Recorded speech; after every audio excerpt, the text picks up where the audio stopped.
आंधी तूफानों से कह दो थोड़ा थम के चले। मेरी बीवी पतली सी है, अगर गलती से भी उड़ गई बस बहुत हो गया। लाशें बिछा दूंगा लाशें।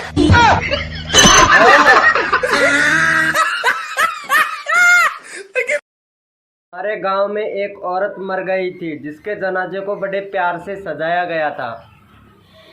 सजाने के बाद में सब उसको ले जा रहे थे चार कंधों पर। सब बोल रहे थे राम नाम सत्य है, सत्य बोले गत है। तो यही विधि का विधान है। कुछ दूर जनाजा जाके खंबे से टकरा गया। टकराने के बाद में उस औरत को होश आ गया। होश आने के बाद में सब चले गए अपने अपने घर। कुछ समय बाद में उस औरत फिर से मर जाती है। फिर से वही बोलते हैं राम नाम सत्य है, सत्य बोले गत है।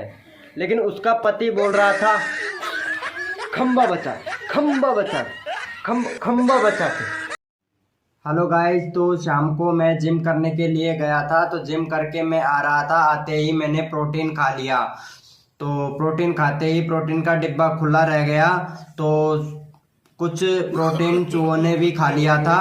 जैसे ही मैं सुबह को गया रसोई में चाय पीने के लिए, तो चूहे बोल रहे थे आजा कुश्ती कर ले।